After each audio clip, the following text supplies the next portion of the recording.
Muy buenas tardes a todos.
Ya ahorita más luego yo le devuelvo la llamada.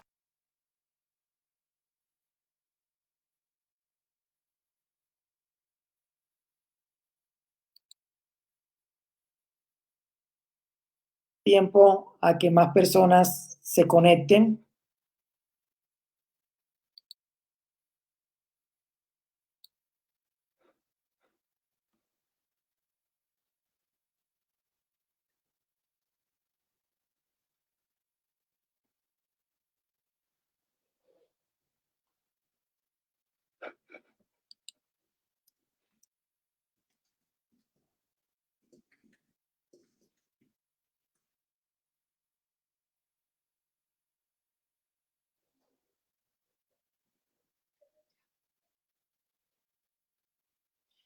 Muy buenas tardes a todos. Muchísimas gracias por conectarse. Sé que no es fácil un viernes a las 4 de la tarde, pero la idea hoy es tener un rato ameno y agradable sobre un tema de importancia para todos, como es el sueño y los problemas respiratorios que se presentan durante el sueño. Mi nombre es Jorge Ordóñez Cardales. Yo soy médico especialista en medicina interna, subespecialista en neumología y en cuidado intensivo. Trabajo actualmente en la clínica de Marlí y en la clínica Colsanitas y soy docente del programa de medicina interna de la Fundación Universitaria Sanitas. El día de hoy vamos a tratar de abordar con la mayor tranquilidad, con la mayor brevedad, pero también con contenido muy importante para ustedes sobre los problemas respiratorios que se pueden presentar durante el sueño. Entonces vamos a presentar inicialmente una serie de diapositivas donde vamos a dejar la información más clave y más relevante y posterior a eso pues haremos una sesión de preguntas donde trataremos de contestar todas las inquietudes que ustedes tengan. Entonces vamos a hablar de apnea del sueño. Yo también hago parte de la Asociación Colombiana de Neumología, de la European Respiratory Society y del American College of Chest Physicians. Siguiente slide, por favor. Bueno, lo primero que quiero recalcarles a todos es que el sueño es una función biológica esencial. Una gran parte de nuestra vida la pasamos en el sueño, más o menos 30 o a veces hasta el 40% de toda nuestra existencia la pasamos dormido. El sueño ayuda a la recuperación corporal, a la conservación de la energía y es un mecanismo de supervivencia natural y que se asocia a un beneficio en la sobrevida. Siguiente slide. Es muy, pero muy importante para mantener las funciones vitales del organismo y mantener una buena calidad de sueño se relaciona con un adecuado desarrollo neuronal, con una mayor capacidad de aprendizaje, con habilidades en la conservación de la memoria, nos ayuda a regular las emociones. Si uno tiene un sueño reparador, es más probable que tenga un buen estado de ánimo y que no esté tan irritable ni tan enojado. Ayuda también al mantenimiento y a la conservación de la función cardiovascular. Entonces, si no tengo un sueño adecuado, estoy más propenso a tener o a desarrollar enfermedades cardiovasculares como infartos, arritmias, hipertensión arterial. Ayuda a un correcto funcionamiento metabólico.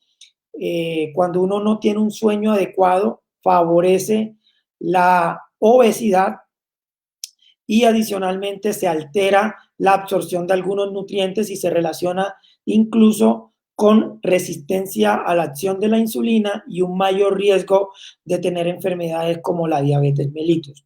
Y también cuando uno es capaz de dormir de forma adecuada del organismo, se eliminan muchísimas toxinas celulares, por lo cual no dormir de forma adecuada es algo que se relaciona con envejecimiento prematuro y todas las consecuencias de este, no solo en términos del aspecto físico, sino en el término de la función de los órganos vitales. Siguiente slide.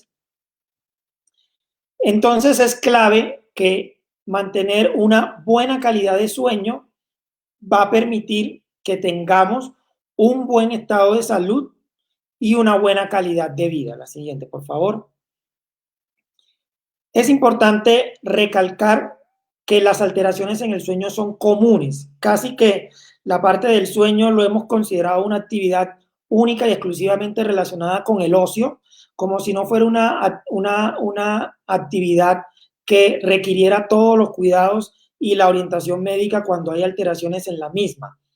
Pero cuando uno tiene alteraciones en el sueño, no solamente se va a afectar la calidad de vida, no es solamente que es que no puedo dormir, sino que se asocia a la presencia de múltiples enfermedades, no solo de índole psicosocial, sino también en enfermedades orgánicas, sobre todo a nivel neurológico y cardiovascular.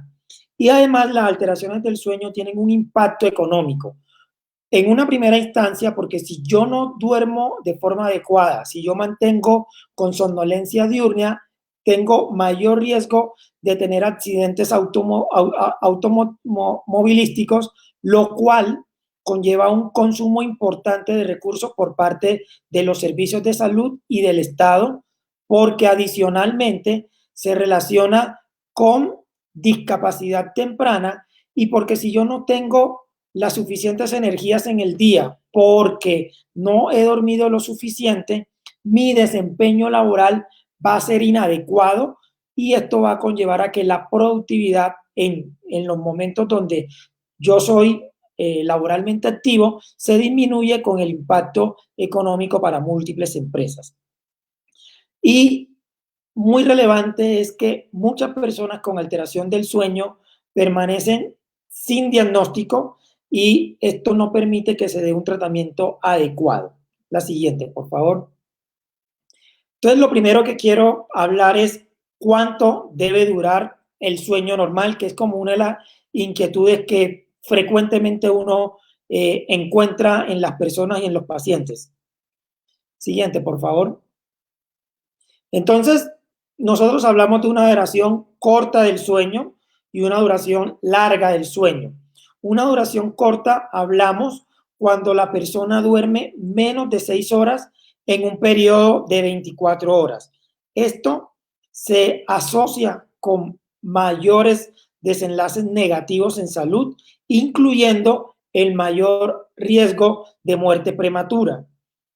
Cuando hablamos de duración larga, son aquellas personas que duermen más de 9 horas en un periodo de 24 horas y esto también se relaciona con algunos desenlaces adversos en salud. Por lo cual, siguiente slide, por favor. La duración del sueño óptimo en los adultos para mantener una buena salud es de 7 a 9 horas. Obviamente, hay variaciones individuales y se estima que entre un 10 a un 20% de la población puede mantener un ritmo de vida normal y una buena salud con buena calidad de vida cuando duerme periodos de 5 a 6 horas. Sin embargo, esto es en una proporción pequeña de individuos sanos, por lo que la recomendación es dormir entre 7 a 9 horas. Esto tiene obviamente variaciones a lo largo de la vida. Cuando tenemos niños pequeños, 1 o 2 años, el mayor tiempo pasan durmiendo. Y cuando tenemos un recién nacido, los periodos de sueño pueden ir de 14 a 16 horas y luego se va disminuyendo y regulando. Normalmente los niños de 5 o 6 años tienen un promedio de 10, 11 horas de sueño y a partir de la adolescencia ya se recomienda que se duerma menor a 9 horas. La siguiente, por favor. La segunda pregunta es, ¿qué recomendaciones hacemos para mejorar la calidad del sueño? Siguiente slide, por favor. Entonces, lo primero que queremos recalcar es que es importante darle importancia al sueño, que entre todos reconozcamos que es importante descansar y dormir. Si no tenemos un sueño adecuado, no podemos recargar las energías, los órganos internos no descansan y esto es un inconveniente para luego en el día pues mantener la actividad regular y para actuar con toda la autonomía y con todas las capacidades corporales. Entonces es importante que desde pequeños empecemos a hacer programas de educación que enfatice la importancia del sueño. Entonces, desde los niños a los adolescentes y también para nosotros que, digamos, no tuvimos esta oportunidad y que siempre el dormir era como algo mal visto, empecemos a retomar que el sueño es importante para la buena salud. Entonces, en los niños, desde temprana edad, se debe fomentar la calidad del sueño. ¿Cómo lo hacemos? Primero, estableciendo horarios establecidos de sueño, una rutina de sueño. Cuando los niños no van a colegio, es importante que ellos tengan la oportunidad de despertarse de forma autónoma. Cuando ingresan a institución educativa, es importante que se haga no de forma traumática el despertar, es decir, que el despertar sea adecuado, idealmente en los niños sin despertadores. Es importante que en las escuelas y en los sitios de trabajo se adecúen los horarios para mantener la estructura del sueño, es decir, que las personas no salgan muy tarde del trabajo y que en la entrada de trabajo se respete para que estas personas no tengan que llegar muy temprano al trabajo.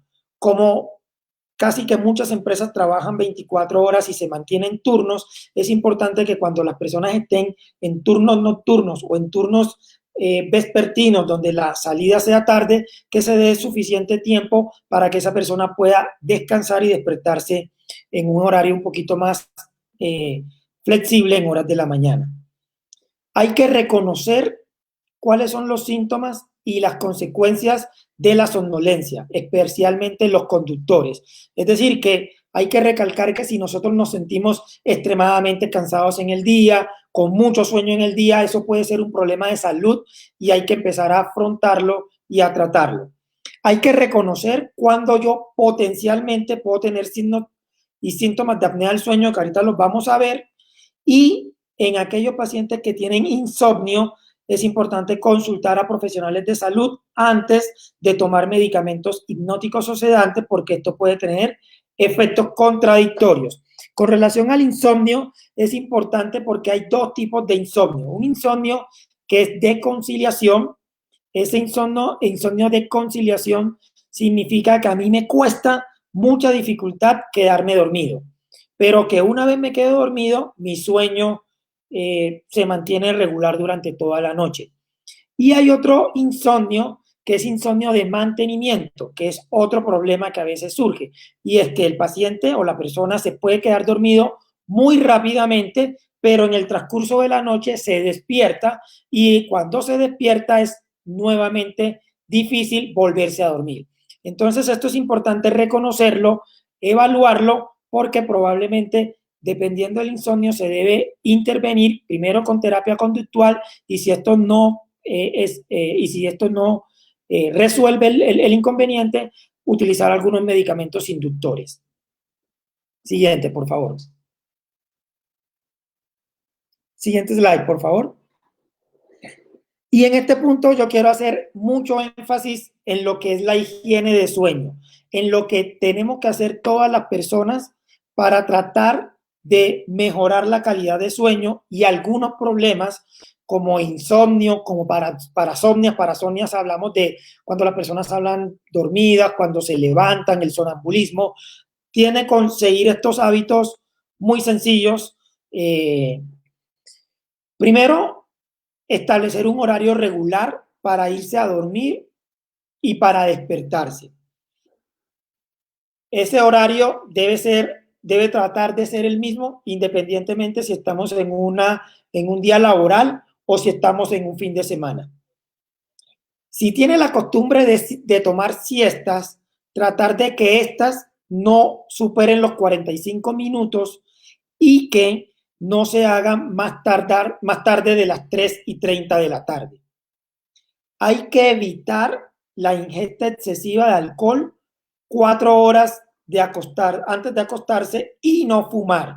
El cigarrillo produce una serie de sustancias que producen la liberación de muchas hormonas y de sustancias a nivel del sistema nervioso central que favorecen que la persona se mantenga despierta y disminuye los umbrales de sueño. Hay que evitar la toma de cafeína 6 horas antes de acostarse. Y cuando hablamos de cafeína, incluimos casi que todas las bebidas oscuras que incluyen té, chocolate y muchas bebidas gaseosas. Hay que evitar que la cena sea muy cargada. Tiene que tomar una cena que sea ligera, idealmente 3 a 4 horas antes de dormir. Esto significa que si yo me acuesto a las 9, lo ideal es que yo esté cenando tipo 6 de la tarde. Tratar de que no sea una comida alta en carbohidratos ni alta en consumo excesivo de grasas. Siguiente. Siguiente slide, por favor. Es importante que mantengamos rutinas de ejercicios regulares. Cuando hacemos ejercicio se liberan en el cuerpo una serie de hormonas, algunas conocidas como endorfinas, que producen placer, bienestar y un estado de relajación que van a favorecer el sueño. Pero es importante que la rutina de ejercicio no sea muy extenuante en horas de la noche y que si vamos a hacer ejercicio en la noche, que sea entre 2 a 3 horas antes de dormir. Hay que usar en la noche ropa de cama, cómoda y acogedora, que sea fresca, que le permita a uno que no transpire y no sude mucho, porque eso se puede asociar a alterar la calidad del sueño. La habitación donde duermo tiene que ser cómoda, tiene que tener temperatura adecuada, tiene que tener buena ventilación. Ojalá, en lo ideal, no humedad, porque la humedad favorece que puedan haber ácaros, hongos y que favorezcan síntomas de rinitis, de tos y secreción en la noche que pueden alterar la calidad del sueño. Es importante que sea silenciosa y que no esté y que tenga una buena iluminación. Y la cama se debe reservar para dormir y para mantener relaciones sexuales. Cosas como revisar el mail, como ver televisión todo el día en la cama, como leer la prensa en la cama, como jugar, hacer crucigramas, etcétera, se asocia a que en la noche pueda tener dificultades en la hora de conciliación del sueño. Entonces, estos elementos que llamamos conjuntamente higiene de sueño es el pilar fundamental para resolver en alrededor del 50 al 70% todos los problemas de sueño que tenemos. Aquí yo quiero hacer un énfasis en que debemos tratar de mantener una actitud un poco tranquila y relajada frente al sueño. Es normal que todos durante periodos de la vida tengamos momentos en que hay dificultades en el sueño, porque hay una clara relación entre la condición emocional y el sueño. Si yo estoy estresado porque me echaron del trabajo, probablemente no voy a tener un sueño reparador esa noche, pero empezar a entender que eso es transitorio y que si yo empiezo a regular esa parte emotiva, también con el tiempo eso se va a regular sin necesidad de utilizar estimulantes o inductores del sueño. Siguiente, por favor. Hay algunos trastornos del sueño y aquí están incluidos los más importantes: el insomnio, que ya dijimos algunas cosas, las parasomnias, que es cuando yo hablo dormido, cuando me despierto, cuando tengo terrores nocturnos. Hay alteraciones de los movimientos relacionados con el sueño. Hay gente que cuando duerme constantemente se mueve, tiene una actividad motora bastante impresionante. Hay otras alteraciones respiratorias relacionadas con el sueño y otras alteraciones no clasificadas. De lejos, lo más frecuente son las alteraciones respiratorias del sueño y de esto es lo que nos vamos a remitir en estos pocos minutos. Siguiente slide, por favor. Entonces vamos a hablar de apnea del sueño. El síndrome de apnea hipoapnea obstructiva del sueño es el trastorno más frecuente del sueño a nivel mundial. Y es un trastorno en el cual la persona durante la noche, cuando está profundamente dormido, deja de respirar de forma parcial o totalmente durante ese sueño. Y esas apneas se van a clasificar en apneas centrales o en apneas obstructivas. Las apneas centrales es cuando el cerebro no manda la señal para que uno respire. Entonces, por alguna alteración a nivel cerebral, no, uno hace la pausa y no respira. Y las apneas obstructivas es un problema que ocurre no a nivel del cerebro, sino a nivel de la vía aérea superior, sobre todo a nivel de la faringe y la laringe, que son las estructuras que quedan aquí en la garganta. ¿Qué pasa? Que de forma repetitiva lo que hay es un colapso. Un colapso es que se bloquea la entrada del aire, no entra el aire, y uno hace esas pausas de la respiración que pueden ser totales. Cuando son total se habla de apnea, y cuando no son totales sino parciales hablamos de hipoapneas. Siguiente slide. Entonces esto es lo que normalmente pasa. Ustedes ven el dibujo de arriba en donde se representa el flujo de aire con las flechas azules. En un individuo normal el aire entra tanto por la nariz por la boca, en aquellos que dormimos con la boca abierta, y pasa normalmente a los pulmones sin ningún problema.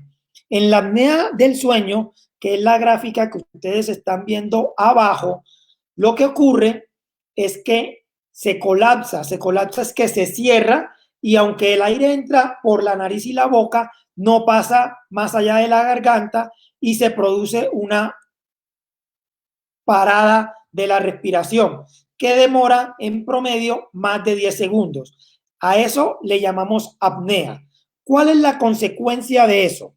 La consecuencia de eso es que se bajan los niveles de oxígeno en la sangre, se aumentan los niveles de CO2 y eso trae muchísimas consecuencias a nivel orgánico, porque ponen un estado de estrés o de alarma a los órganos internos, y eso hace que durante toda la noche los órganos internos estén funcionando como si fueran las 3, 4 de la tarde. Entonces el corazón está full, los riñones están sin descansar, el cerebro está en una situación de alerta porque está recibiendo señales que le dicen, ojo, que no está respirando. Entonces manda unas señales en las que nuevamente la persona respira, pero eso hace que la persona se produzca una liberación de hormonas, de muchas sustancias que van a aumentar el sistema simpático, que es lo relacionado con la adrenalina y con muchas otras hormonas que van a hacer que el paciente esté más propenso a tener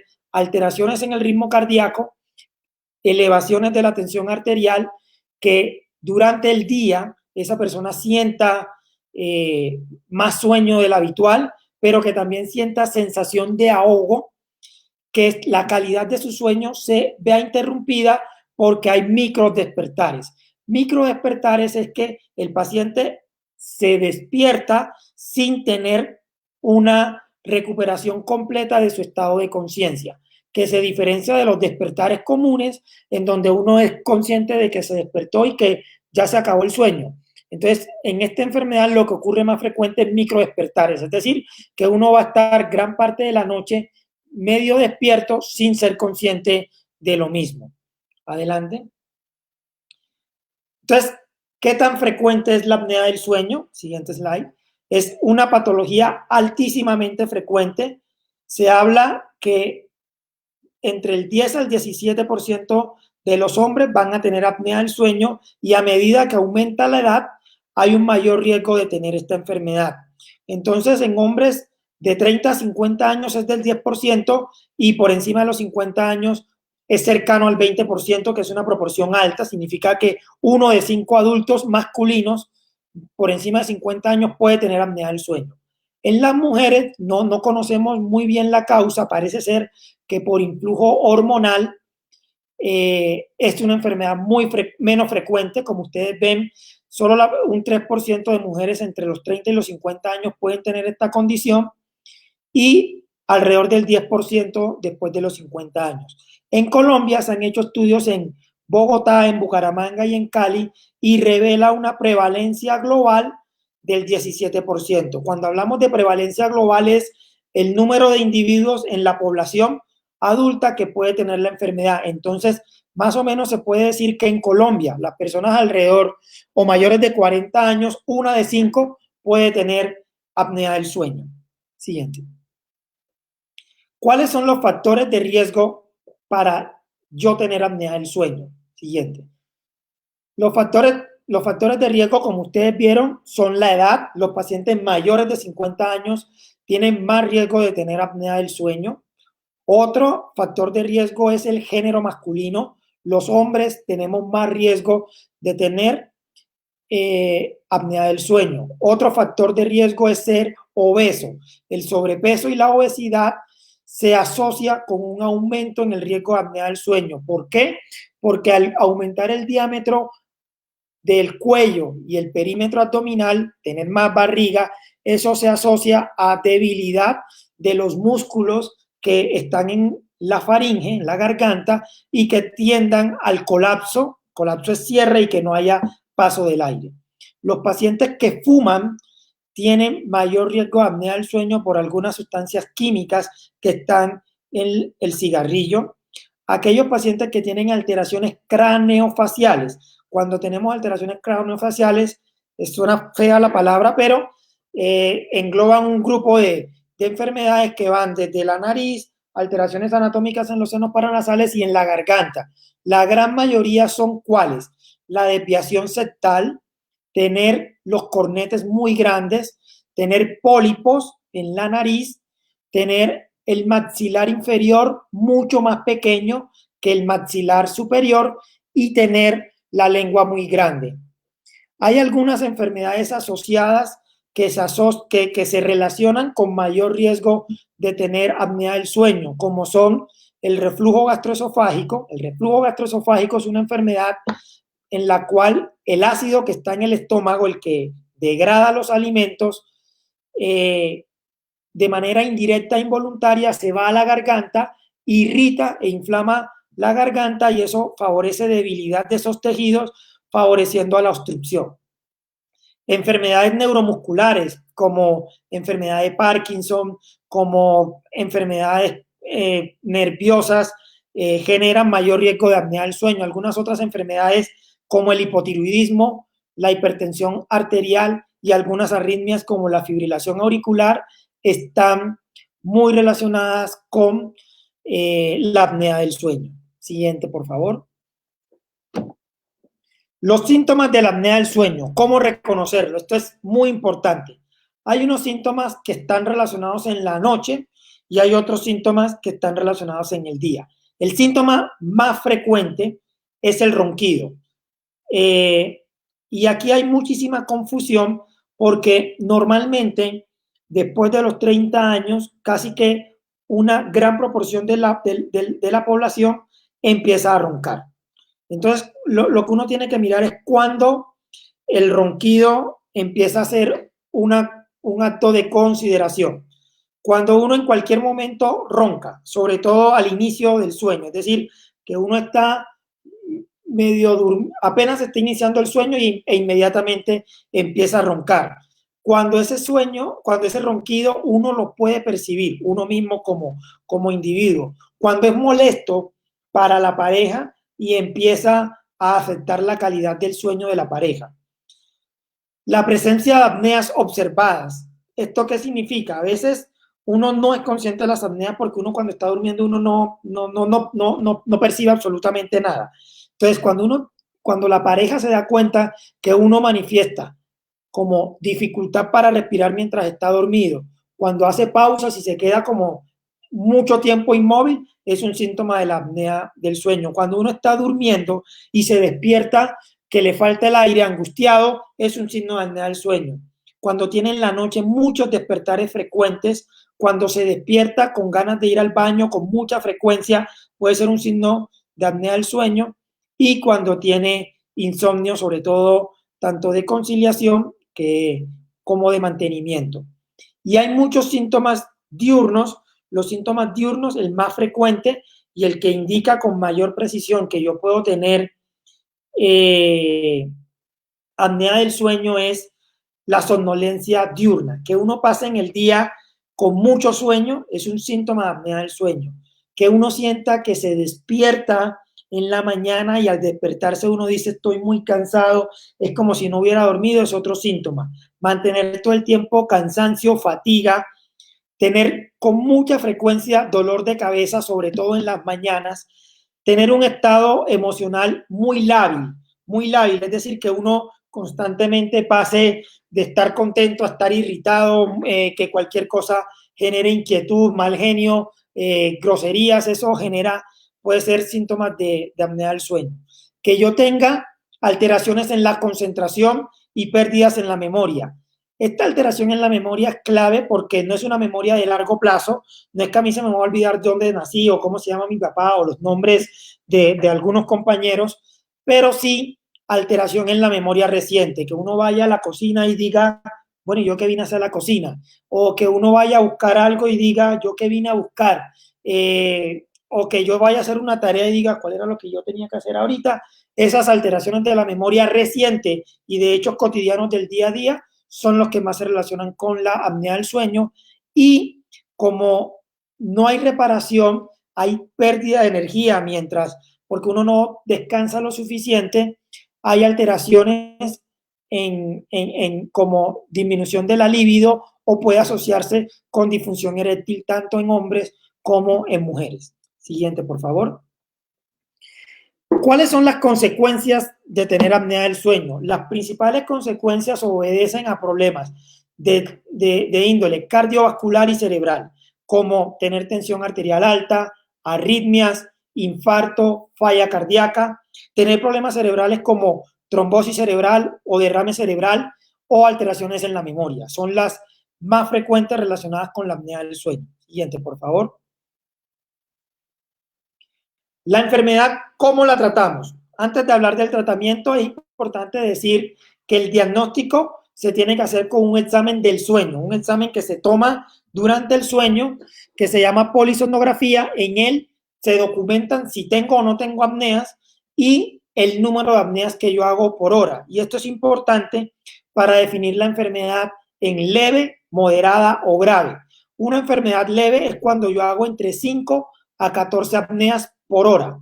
Una enfermedad moderada cuando yo hago apneas de 15 a 29 por hora y una enfermedad grave cuando yo tengo más de 30 apneas por hora.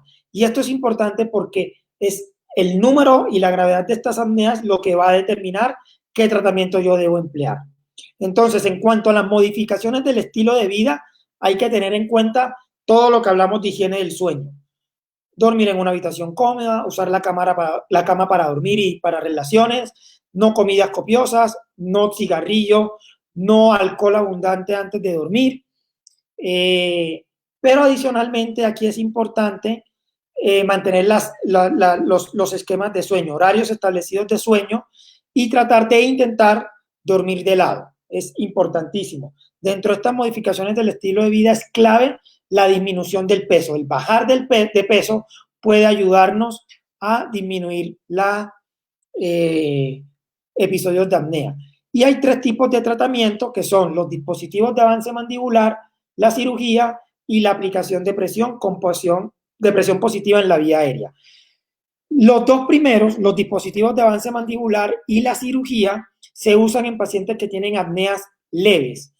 Los pacientes que tienen apneas moderadas, si no tienen repercusión en su día, algunos podrían ser candidatos, pero sí los pacientes que tienen apneas graves, no se recomienda esto. ¿Qué son los dispositivos de avance mandibular? Son dispositivos que se ponen en la boca, que tratan de empujar la lengua y el maxilar inferior hacia adelante para disminuir la obstrucción.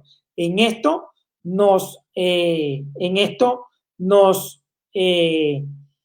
digamos, es importante hacer una evaluación anatómica de la cavidad oral, que habitualmente la hacemos con los otorrinos o con los cirujanos maxilofaciales. La cirugía se reserva para aquellas personas que tienen algunos defectos anatómicos, desviación del tabique nasal, cornetes muy grandes, pólipos en la nariz, que tienen amígdalas o adenoides muy grandes, o que tienen en exámenes que hacemos evaluando la vía aérea, colapso con los movimientos de la respiración de algunas estructuras de la vía aérea. Y la aplicación con presión positiva en la vía aérea, que es el CPAP, que como se conoce, el CPAP viene de unas siglas que significan presión continua en la vía aérea. El CPAP es un aparato, una mascarilla que se pone en la nariz o en la nariz y la boca, que se encarga de meter una presión de aire.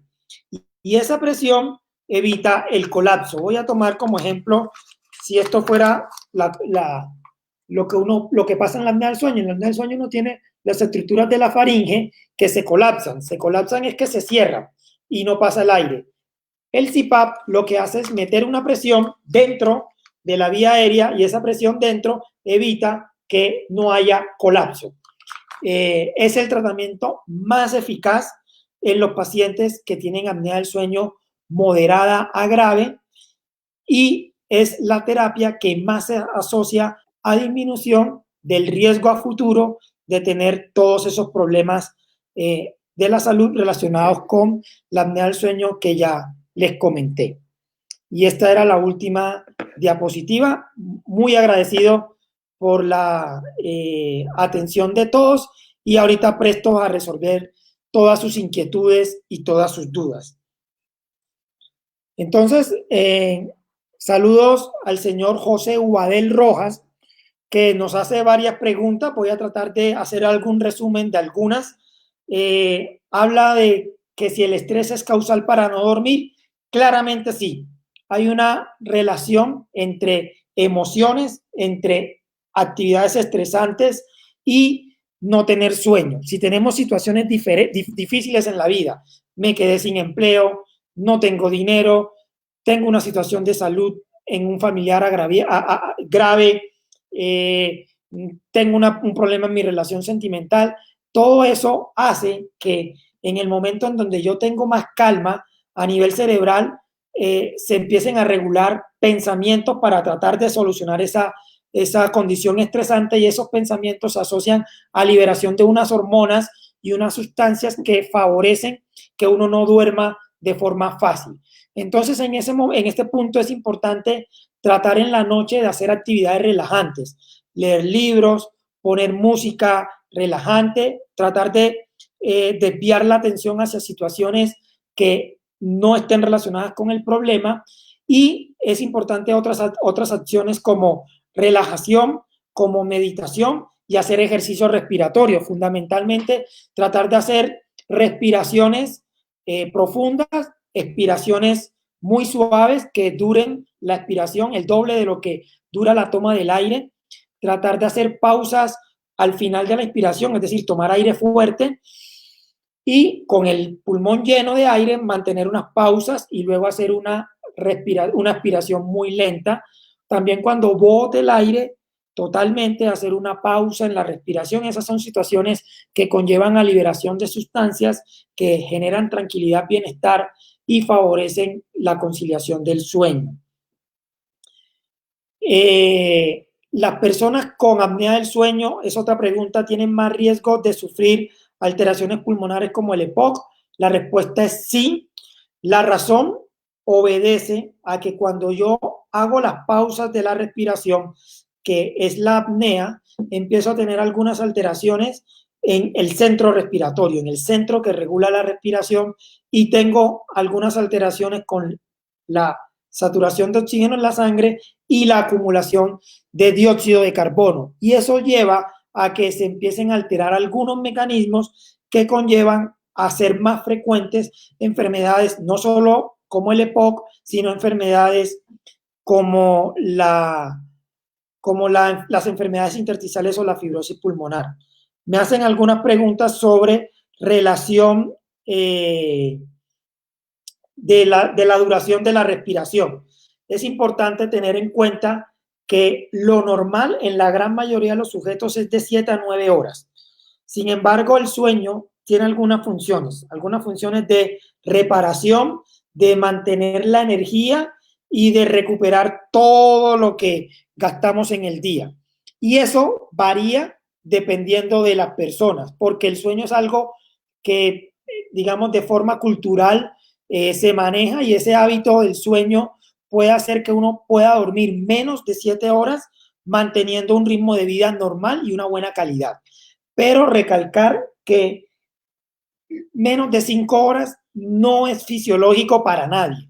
Puede que uno duerma 5 horas, 4 horas, 1, 2 semanas porque está en una situación estresante en su trabajo, en su familia, pero si uno mantiene eso en el tiempo, meses o años, conlleva alteraciones en la salud, desde el punto de vista emocional y físico.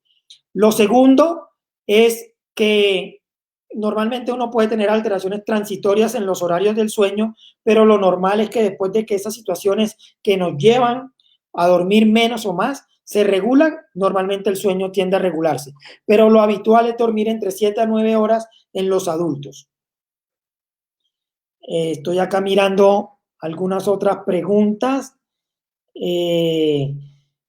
Con relación a si la apnea del sueño es hereditaria o tiene cura, no hay todavía una prueba clara que nos diga si la apnea del sueño tiene cura o no.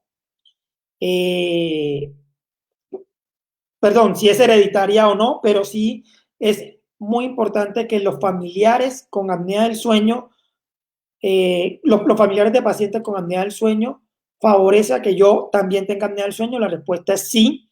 Si mi papá, mi tío tienen apnea del sueño, lo más probable es que yo tenga apnea del sueño, porque primero puedo compartir los mismos factores de riesgo, tener tendencia a tener sobrepeso, obesidad, fumar, a consumir más alcohol del habitual, y por los hábitos, porque en mi familia probablemente se duerma de una forma igual. Me hablan acerca de problemas de bruxismo y despertares nocturnos. ¿Qué recomendaciones? Bueno, cuando hay bruxismo, que es una patología en la que normalmente hay fricción de los dientes, tanto superiores como los inferiores, eso conlleva a algunas alteraciones y a mayor aumento de apnea del sueño, porque se desplaza la lengua y algunas estructuras de la faringe hacia atrás y cierran la respiración. Entonces, frente a eso es importante hacer una evaluación panorámica de los dientes, mirar si requieren alguna orientación, y se ponen algunos dispositivos para evitar el bruxismo, y que eso adicionalmente empuja un poco todas las estructuras hacia adelante y ayuda a disminuir los episodios de apnea del sueño. Me preguntan acerca de pacientes con apnea del sueño que viven en Bogotá, ¿qué otras cosas además del CPAP puede hacer? Además del CPAP, como dije, las modificaciones en el estilo de vida, tratar de dormir de lado, tratar de dormir a una misma hora, que el ambiente a la hora del sueño sea tranquilo, silencioso, una habitación bien ventilada, tratar de evitar el consumo de bebidas oscuras, llámese café, té, chocolate, gaseosas, 3, 4 horas antes de dormir. tratar de hacer una actividad relajante antes de dormir y en lo posible evitar la siesta. La apnea del sueño se modifica con la altura, entonces es posible que el grado de apnea que tengo en Bogotá no sea el mismo si estoy en Bucaramanga, si estoy en Cali, si estoy en Villavicencio. Entonces eso es importante. Me preguntan acerca de algunos inductores del sueño como la soplicona, que si tiene efectos secundarios. La soplicona es un medicamento inductor del sueño que no tiene eh, muchos efectos adversos. Digamos que algunas molestias gástricas puede favorecer, pero en términos generales es un medicamento seguro y bien tolerado. Es importante que no favorece la dependencia, es decir, no voy a depender de este medicamento para dormir en un futuro, y no favorece la narcolepsia, ni la retención de CO2, ni episodios de sedación, que es el riesgo cuando yo tomo medicamentos a base de opioides, como morfina, fentanil, o medicamentos a base de benzodiazepinas, como lorazepam, midazolam, en los cuales yo requiero a futuro dosis mayores para conseguir el mismo efecto, y esas dosis mayores pueden producir sedación profunda y eventos cardiovasculares gravísimos. Me preguntan sobre la trazodona y la fluoxetina si tienen efectos secundarios. La trazodona y la fluoxetina son de base medicamentos antidepresivos, y su principal acción es modular el estado de ánimo. Su uso se debe hacer fundamentalmente en pacientes que tienen trastornos depresivos o trastornos mixtos de depresión y ansiedad. No consumirlos de forma libre. Es importante que siempre se usen con prescripción médica. Con relación a la fluoxetina, es un medicamento que hace parte de unas sustancias que bloquean la liberación de unas hormonas y unas sustancias a nivel cerebral conocidas como neurotransmisores que modulan la actividad cerebral. Esos medicamentos tardan en actuar. Entonces, cuando yo uso la fluoxetina, habitualmente el efecto no es inmediato. Es decir, que si yo me tomo una pastilla de fluoxetina ahora, mi efecto no se ve en la noche, ni se ve mañana, ni se ve en una semana. Los efectos tardan en iniciar alrededor de 3 semanas. Entonces, es un medicamento que tiene otra función que sí puede ayudar a regular el sueño, por lo que he dicho, el sueño tiene una fuerte conexión con lo emocional. Entonces, si yo me siento mejor, pues voy a dormir mejor, pero es un medicamento primario para tratar depresión y ansiedad. ¿Cómo inducir el sueño sin medicamentos? Digamos que no hay un inductor del sueño mágico que tengamos en la naturaleza, pero sí, digamos, mantener hábitos de sueño saludables nos va a favorecer que en un horario regular tengamos sueño. Es decir, que si yo hago una rutina de sueño y sumada a unos horarios, es posible que entre a una hora precisa empiece a darme sueño de forma natural. Hay algunos productos que se venden comercialmente a base natural, pasiflora, valeriana, melatonina, que son productos naturales a base de sustancias que uno produce en el sueño, que pueden utilizarse cuando todas esas medidas de higiene de sueño fallan, que son medicamentos de venta libre, que son naturales con muy poco potencial de efectos adversos, que se pueden utilizar. Me preguntan que mi papá duerme con CPAP y aún así ronca. Sí, normalmente el ronquido tiene un origen en una proporción alta a la apnea del sueño, pero no es la causa única. Otros problemas como tener rinitis, como tener cornetes grandes, como tener desviación septal, como tener adenoides o amígdalas grandes, o tener pólipos nasales, induce que también hayan ronquidos. Entonces, en ese caso, el CPAP los disminuye, pero no los elimina. En caso de que los ronquidos sean muy incómodos y molesten mucho a la pareja o no hayan disminuido ni mejorado nada con el CPAP, hay que hacer una evaluación de toda la vía respiratoria para mirar otras causas de ronquidos y tratarlas. Las personas mayores tienen microsueños de día más siesta en el día tranquilo y no logra dormir. Bueno, normalmente a medida que nosotros vamos avanzando en años, nos vamos pareciendo muchísimo más a los bebés. Entonces, después de los 70, 75 años, nosotros empezamos a tener más necesidades de sueño y empezamos a dormir más. Y la siesta puede ser más necesaria. Y empezamos al final de la vida a adquirir un patrón de sueño parecido, guardando las proporciones, a como es al principio de la vida. Entonces, los pacientes mayores, adultos mayores, tienden a tener más sueño y tienden a necesitar o a tener más somnolencia en el día, siendo algo que es normal. Por lo cual, lo que recomendamos es que esos pacientes dejarlos dormir libremente y prestar atención más a otras cosas como pérdida de la memoria, alteraciones en el ritmo cardíaco o aparición de algunas otras enfermedades. Me preguntan que me hicieron un mapa es un monitoreo ambulatorio de la presión arterial y el internista evidenció que en la noche había anomalías en la presión. Bueno, las fluctuaciones en la tensión arterial se asocian mucho a la presencia de apnea del sueño. ¿Por qué? Porque al bajarse el oxígeno en el cuerpo se liberan una serie de sustancias que permiten que se normalice la saturación de oxígeno en la sangre con el tiempo, pero que inducen cambios a nivel de los vasos sanguíneos y a nivel del corazón que inducen la aparición de apnea del sueño. Entonces, cuando yo tengo hipertensión arterial a temprana edad, que es temprana edad menor de 45 años, es un síntoma muy importante de apnea del sueño y hay que hacer búsqueda activa. Normalmente estos episodios de hipertensión se empiezan a presentar de forma aislada.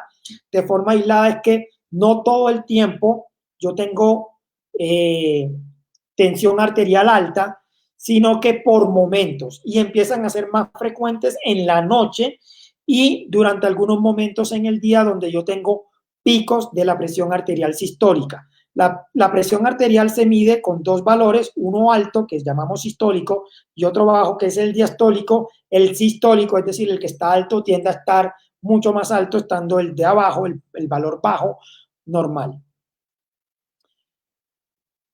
Doctor, al levantarme con dolor de cabeza, ¿es por tener apnea del sueño? ¿A qué se debe? El dolor de cabeza es un signo que es muy frecuente y que se puede relacionar con muchas condiciones, tanto patológicas como no patológicas. Yo después de un día estresante puedo tener dolor de cabeza. Después de un día de haber trabajado mucho, puedo tener dolor de cabeza. Si hice ejercicio excesivo en el que superé los límites, puedo tener dolor de cabeza. Pero también puede ser muy importante porque nos ayuda a identificar dolor de cabeza.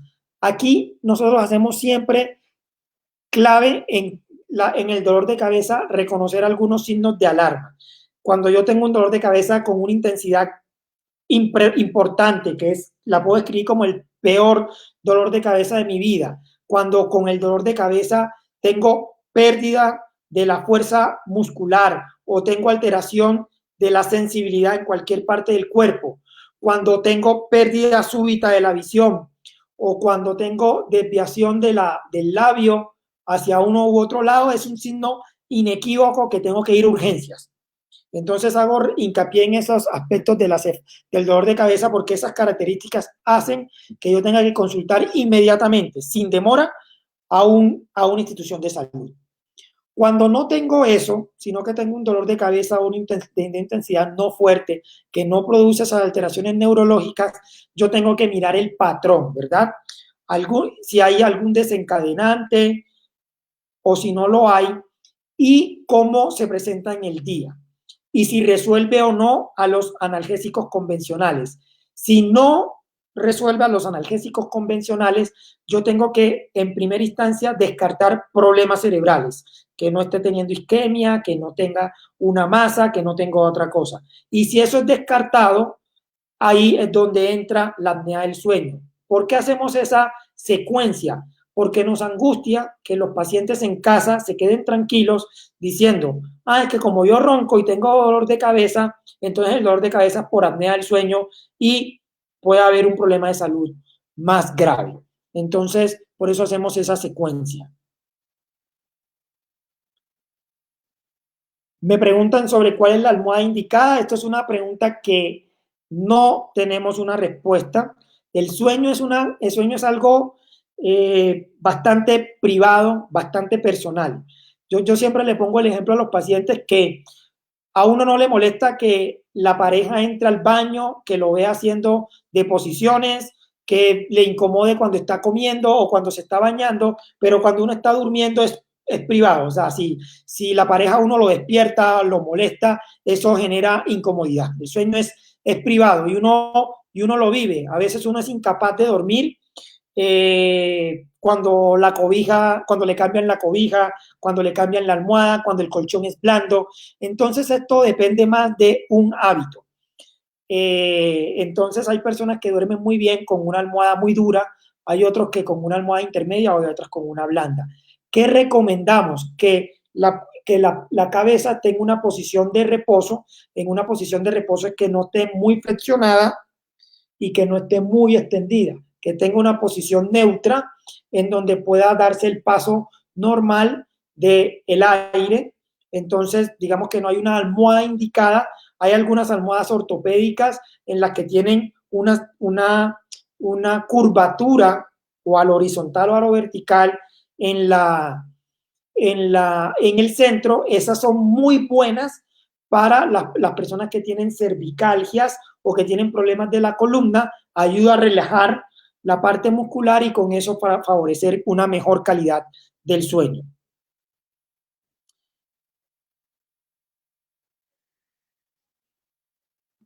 Acá me preguntan que frente al despertar a los niños en el día. Bueno, sí, yo había dicho que lo normal es empezar desde muy temprana edad, poner hábitos de sueño a los niños, ¿verdad? Teniendo en cuenta que los niños son muy variables por el alto consumo de energía y por la ingesta variable alimentaria.